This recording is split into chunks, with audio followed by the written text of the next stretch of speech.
Greetings,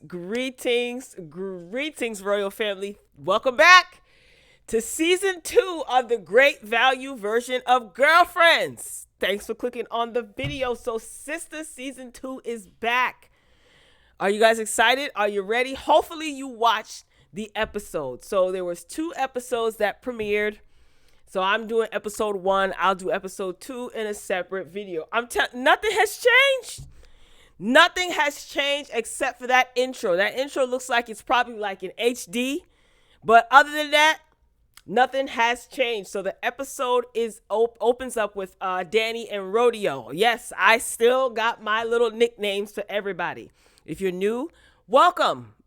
If you're a returning Royal Family member and you watched all of my videos from season 1 of Sistas, welcome back, and you already know how we get down. So, all right, so Danny and Rodeo, they're at Danny's place. They're still together, and Danny tells him that, she likes when he calls her, and he tells her basically, look, just speak up, okay? Don't get an attitude when I do something wrong and hold it in and hold it against me. Just let me know. So, Rodeo, he looked like he got a little swag this season, right?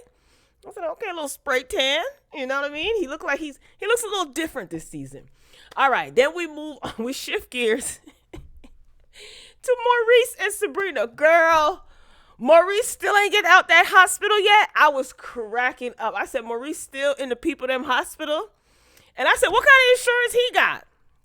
Anyway, so Maurice, he finds out that Sabrina confronted Alonzo on his behalf. Alonzo was the one that put hands on Maurice last season. Maurice thought that, Alonzo liked him, but he actually met him in a, dark location. I think it was by where Sabrina works, the bank, and where Maurice works. And then he put hands on him, and Sabrina found him the next morning. That's how he ended up in the hospital. So it was at this point that I realized, I was like, dang, this show is an hour long, because I've gotten so used to Tyler Perry's Bruh, which is like 20 minutes. That's a terrible show. So I'm like, darn, this is an hour long. Anyway, so Maurice, he actually wants to kind of stick around a little bit longer because he likes the doctor. He thinks the doctor is cute. So the doctor walks in and Maurice is like, you want to go out for a drink sometime? And the doctor said, yeah, sure. At first he was hesitant. He laughed because he's laughing at Maurice. He thinks Maurice is funny. Maurice is still Maurice, hypersexual, just too much, just a lot. His character has not changed one bit. And the doctor was like, yeah, sure. I'd actually like that. I'll call you. I have your number. So Maurice at this point realized that man ain't gonna call him. He just basically snubbed him. But you never know. He may give Maurice a call, and we may find out that he's married and got all types of foolishness going on with him, much like all of these characters on this show. So we shift gears and see, this is what I wanted to know. How is Andy going to get back to the city? So we see Andy in her orange dress and her heels, and she is walking on a dirt road. And of course, in true Tyler Perry fashion, someone pulls up and offers her help. Now that guy looks familiar, Royal Family. Who is that guy? Oh my goodness, I just realized. Is that the guy from I Can Do Bad All By Myself with Taraji P. Henson? It just dawned on me just now. Tell me if I'm right. He looked like he got a little more muscles, but it just hit me. That's the guy from I Can Do Bad All By Myself. Because Tyler Perry, he recycles his actors and actresses, okay? I'm not mad at it. Anyway, so Andy, she asked to use the man's phone, and she calls Karen. Karen doesn't answer. She calls Sabrina. Sabrina doesn't answer. And then she calls Danny, who answers, and Rodeo just so happens to know how to get to the dirt road where Andy is. Now, the mystery man, he confesses that he is FBI, and that basically the guy that came and, scooped up Gary and took her cell phone and took her car is his boss. So he, heard that she was out there by herself. So he decided to comb through the area, I guess, to see if he could find her. So he's, working on Crazy Gary's case as well. Now, Andy finds out that Crazy Gary was married prior to Jasmine, aka wife client. That was my nickname for her. and that he was laundering money from his firm for years. So Crazy Gary is being accused of all types of foolishness. So Andy decides to ride back to the city with the FBI man. Okay, so she calls Danny and lets her know, look, I don't need a ride back. So we shift gears to Karen and Zach. Remember, Zach, he got, stabbed up last season. He's still in the hospital too, but he's getting ready to be discharged like Maurice was. And Zach obviously wants Karen back. Karen looks great this season. Everybody looks great. They look a lot more spry. They look like, okay, now this is when the real bucks start rolling in. So I guess Tyler Perry is, up in everybody's pay. I don't know. But this first episode was a mess, just like all the other episodes. But I'm glad that they're back, and I'm glad that these black actors and actresses are working. Back to Andy and the FBI man, okay? So they're in the car, and she's riding back with him. Now, did you guys notice in the car scene with Zach and Karen, and in the car scene with Andy and the FBI man, like the scenery is so unrealistic. It just like the scenery out the window. Now, y'all know I got to pick Tyler Perry apart. This is what I do, I'm like, what kind of orange? Like on one side, it was orange. And then the other side, it was like greenery and grass and sunshiny. And the other side looked like Armageddon. Like, I'm like, what the? Tyler, we nitpicking everything, baby. This is season 2. Step it up. Anyway. So while FBI man and Andy are riding in the car, she is in disbelief that Gary was laundering money. She says that she has doubts, and I guess because she is a lawyer, she brings up the fact that people get wrongfully convicted all the time. She's seen it all the time. So FBI man tells Andy, look, take a look at some of these files that he has in the car. And Andy is looking through the paperwork, and she realizes, oh my gosh, you've been following us. So not only has he been following, or the paperwork makes it seem as though he's been following Andy and Gary, he's also been following Gary and his first wife. And FBI man said that the first wife was the one that tipped off the feds, which I find very interesting, because if his first wife tipped off the feds, then he goes on to marry Jasmine, and then now he's messing with Andy. Y'all just now catching up with him. But then again, as we've seen play out in real life, the feds will follow you for years to build a strong case. And when they have more than enough, they run down on you, much like they did to Crazy Gary at that abandoned house out in the wilderness. So Andy asked the FBI man if he can take her to see Gary. And I was like, yep, she's still stupid. So we shift gears to Laura, Sabrina, and Calvin. Here we go. So Calvin, he shows up to Sabrina's place apologizing about the foolishness that he said to her. Now, if you don't remember he got drunk after one of his fathers passed away. And he said that he said, I should slap the bleep out of you to Sabrina when he was drunk. Sabrina, her simple behind, talking about, it's okay, you're upset. So Calvin's other father's funeral is coming up. So, he's stressed out. He's emotional. And Calvin, he wants to turn his father's drag show into a fundraiser for Maurice. So he ends up telling Sabrina, he loves her. And he, walks off like, hey, what you got cooking? He looks her in the face and says, I love you. And Sabrina's standing there looking stuck on stupid, speechless. I see there is no growth or evolution with those two characters and that plot. Moving along back to Karen and Zach. So he tells Karen, that him getting, stabbed up to save her life made him realize how much he loves her. So at this point, they're in the car and they're getting ready to go home. So Karen tells him, she knows exactly what he's going to say. The same old, I'm going to get my stuff together. I'm not going to cheat no more. I'm sorry. I love you.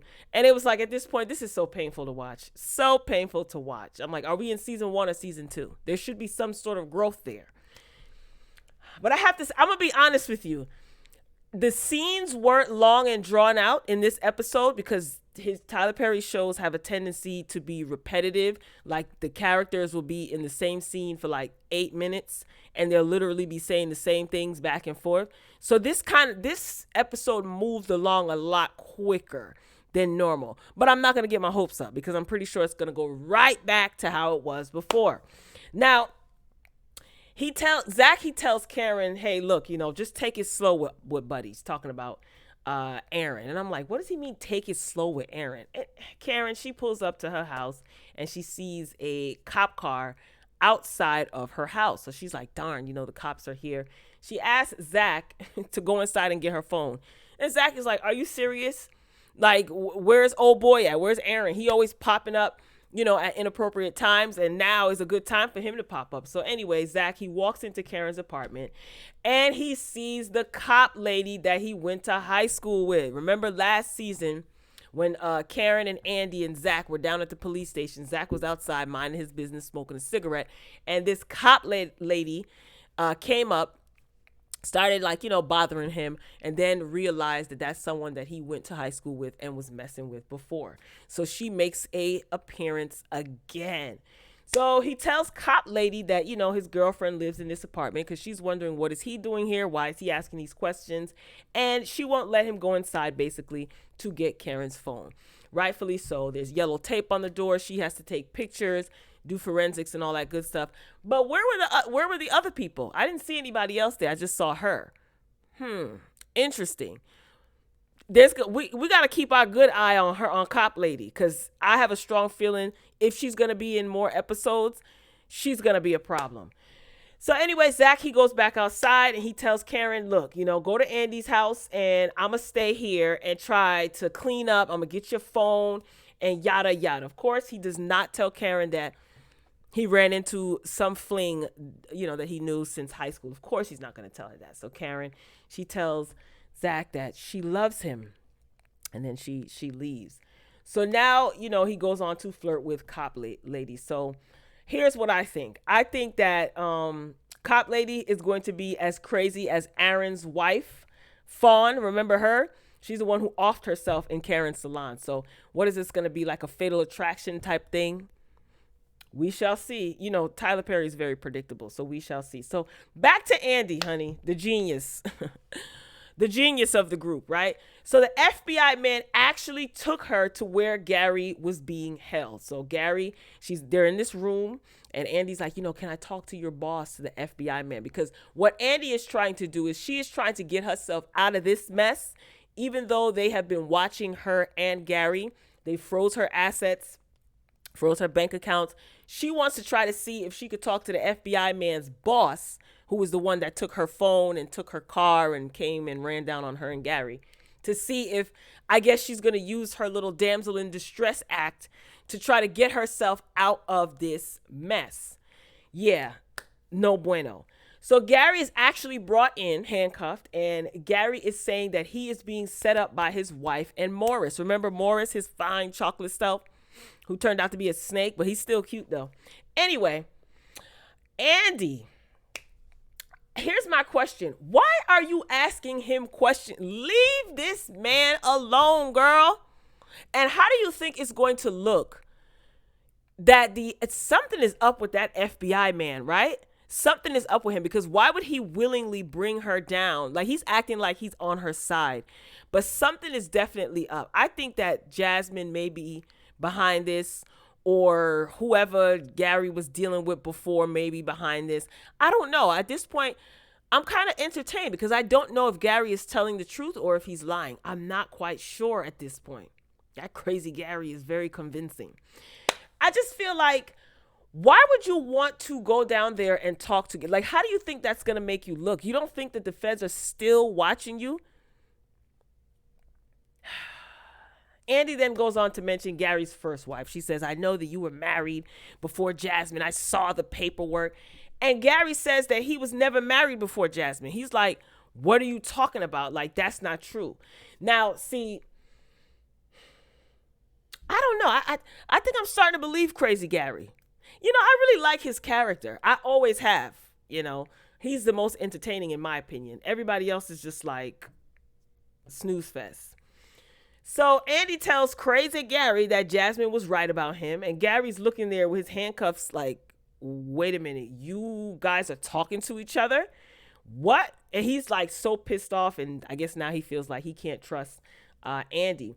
And she's just like, I'm done. I'm over. I can't deal with this anymore. And he was like, fine, fine, fine. You're done. You're going to leave me when I need you the most. Fine. Just go on about your business. Leave. Now, then Andy sits back down and she was like, baby, just tell me the truth. I'm like, girl, here she go being stupid again. And he just ends up yelling at her and tells her like to get the F out, go. And then Andy storms out. So back to Zach and the police lady. She tells Zach that, she's not looking for a relationship, but just a hookup. Yeah, all right, Zach, don't fall for it, honey. She looks crazy, okay? And she says that, she's going to give Zach her phone number again. And I'm saying to myself, Tyler, did you slip up? She already gave her phone number to Zach last season in the parking lot after she said that she was going to pop him and roughed him up and searched him, frisked him, made him scared. So he was like, nah, you did that already. I wonder if the actor in real life kind of caught that. I was like, yeah, that was kind of sloppy. So he was like, nah, you already gave me your number. I'm good. She was like, well, I'm going to give it to you again.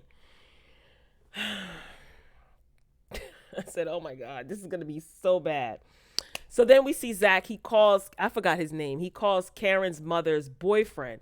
He was talking to him in the last season about, getting his stuff together because Karen's mother is dating a guy that's probably the same age as Zach. And he went to jail before and he, his company makes $1 million. I don't know. I think it's something shaky with that too. It better be. At least that'll be entertaining. So anyway, Zach ends up calling him, the guy. And he says like, look, I got an opportunity for ex-cons, you have to come down to a meeting. You have to be voted in. And Zach is just like, what? Like, Zach wants to get everything in order right now. He wants to get his stuff together because he wants to prove to Karen that, he's worth giving. I think this would be like, the 200th chance. So he's just like, all right. So Zach agrees to everything, not knowing what any of this entails. So we shall see, because he, like I said, he wants to go legit. So back to Andy's place. The FBI man is at Andy's place, and all of her items are being seized. Now, I said this seems kind of weird, because when they ran down on Gary, didn't they already seize her stuff? I don't know. This seems a little bit weird. So Karen and Andy actually show up, and they're like, what's going on, And I don't know. They wouldn't let her in her apartment. It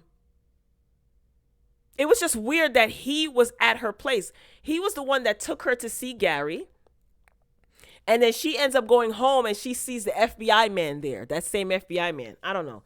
I don't trust FBI man, cop lady. And I still don't like the storyline between Sabrina and Calvin.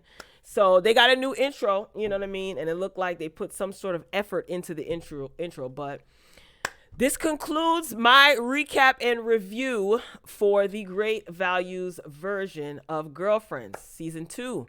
How the heck did that happen? Episode 1. So drop down in the comments. Let me know what you think. I know some of you said that you were not watching. Some of you said you are absolutely not watching. Some of you have said that you'll just watch the reviews because it's a mess. But this episode is probably not the worst episode that's to come, I guess. I am comparing it to season 1, but Andy is still annoying. I want to see where they're going to go with Gary's story. To me, that's the most interesting storyline. All the others are whack, drawn out, played out, and just whack. But I'm entertained. That's the most important thing. So for those of you who don't watch and enjoyed my reviews, thank you so much for stopping by. Be sure to like the video if you enjoyed the commentary. If you haven't done so already, hit the subscribe button, click the notification bell, select all so you don't miss out on any of my uploads. And I'll be back.